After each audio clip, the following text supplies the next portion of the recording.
right. Well, thanks for talking to me today, Michelle. It's funny, we can't do the book launch in person, unfortunately, but we can do the discussion here. So I wanted to just kind of ask you a few questions about the book. I thought we could talk about how it came about, what are the interesting trends, the topics, and what people might find very useful right now. Um, and it came about in a funny way because we essentially ended up on a publisher blind date, right? We did, which was, I've never been on one of those before. Have you, Ian? No, never. First time. That was the first time.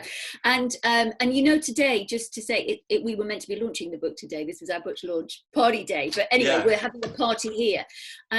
So yes, it did. It came about because I'd published with Kogan Page before, Get Social, which was a book about strategy, social media strategy for leaders. And of course, you'd published quite recently with them as well, The Myths of Myths Work. of Work. Yeah. Yeah.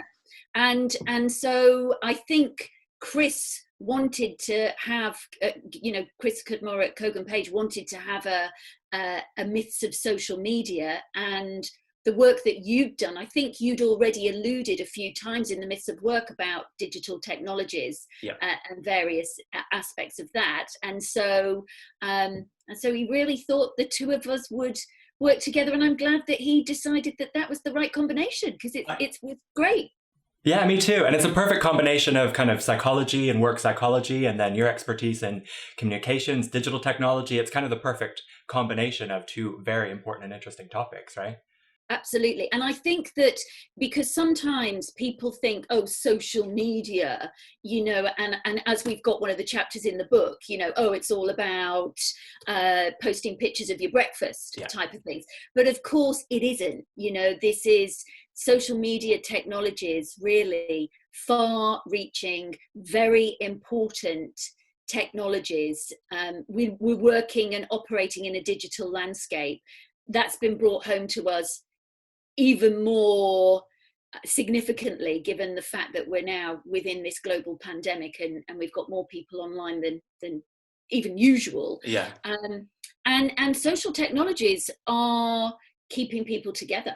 They're keeping people connected. They're keeping people communicating, and that is absolutely key. So 100%, the psychology of what's going on in the workplace and business around grasping technology and digital, as well as what you can do and how you utilize these channels, was a really great combination. So I think bringing us together was good, and that's what makes this book, I think, different to any other social media book that's out there, actually, because it's not just about social media. It's about business. It's about people.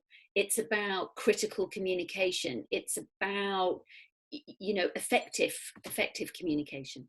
Yeah, and it goes a lot deeper too than just discussing platforms, because we're really talking about how to actively manage what you want to be doing, what your business is, how you want to position it, and really thinking strategically about your overall business position, and kind of long-term strategy and goals, and how social media can be embedded in that, right?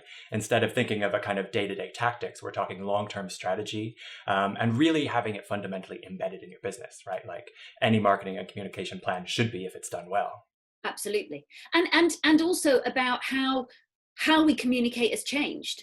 Mm-hmm. How we communicate, how we network, how we resource, how we research news, how we're influenced.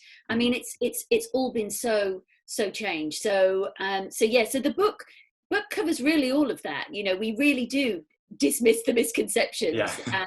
and it's there's a lot of stuff in there. So I'm excited for us to be doing this, so that we can actually really start to talk about the great bits that are in this book. And I know people might think we're biased, but actually it's about championing education in this area.